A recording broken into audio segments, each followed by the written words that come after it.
Disa banor të fshatit Rogove Hasit në komunën e Gjakovës sot po qëndronin pranë këtij objekti në shenjë proteste ndaj komisionit që u marrë me emërtim të rrugëve. Ata po pretendojnë se ky komision ka bërë ndryshimin e emrit të rrugës Epopeja Janarit 1999, e cila ndodhet në këtë fshat. Prandaj ardhen që të takohen me këtë komision, i cili ndërkohë po mbante një mbledhje për shqyrtimin e ankesave që u dorëzuan deri më datën 3 shkurt të këtij viti. Emri të cilët i kanë gjitë rrugëve në fshatin Rogov, është një emër i cili është gjitë Epopeja e Janarit 99. Na kemi ditë që ky emër është i përfunduar, edhe është tabla aty ne. Para 3-4 ditë kemi marrë vesh se ky emër po do mundru. Unë nuk di se në çfarë forme dhe në çfarë mënyre duhet ndrohet ky emër. Ne sot kemi ardhur para komisionit me qitë një ankesë e cila tash kemi marrë vesh dhe më konsultu me ta që ky emër nuk guxon të ndrohet dhe nuk ka mundësi të ndrohet ky emër, për arsye se ajo rrugë meriton këtë emër. Të gjithë ata të cilët kanë pas ankesa kanë pas të drejtë të paraqesin ankesa. Mirë, po na nuk kemi pas mundësi të qesim anketë, për arsye se si nuk ka qenë pyetje që të ndrohet ky emër. Ata po thonë që sipas ligjit në këto emërtime përparësi kanë dëshmorët e luftës.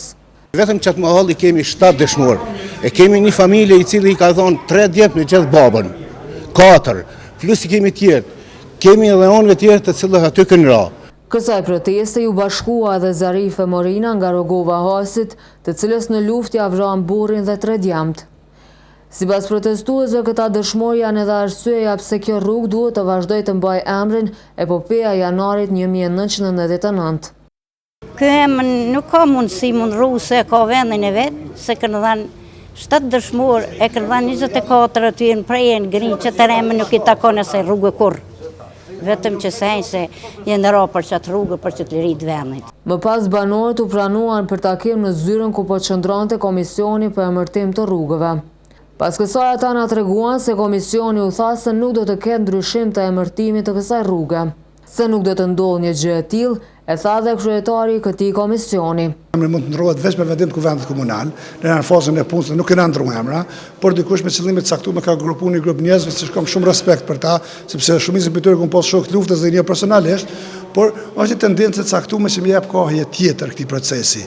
Asnjë emër nuk është ndruar drejt, sepse emrat më ndrohen vetëm kuvendi komunal i Gjakovës me vendim të veçantë. Ne i morëm 2 ankesa të banorëve protestuesve, si më thonë, të cilët kanë ardhur sot, i morëm kërkesat e tyre, tash si komision edhe pse është jashtë procedurës të afatit që është ka qenë me 3 shkurt, do të shqyrtojmë, nëse kanë drejt, ne do të me siguri e vendosim favor tyre. Ndryshe, projekti për emërtimin e rrugëve në komunën e Gjakovës është donacion nga Komisioni Evropian. Ndërkaq një muaj më parë, kryesuesi i Kuvendit Komunal në Gjakovë, Luan Gola, kishte treguar se gjithsej në zyrën e tij ishin dorëzuar 150 ankesa, për të cilën arsye në Asamblenë Komunale ishte vendosur që komisioni që u marrë me këtë proces të riaktivizohet.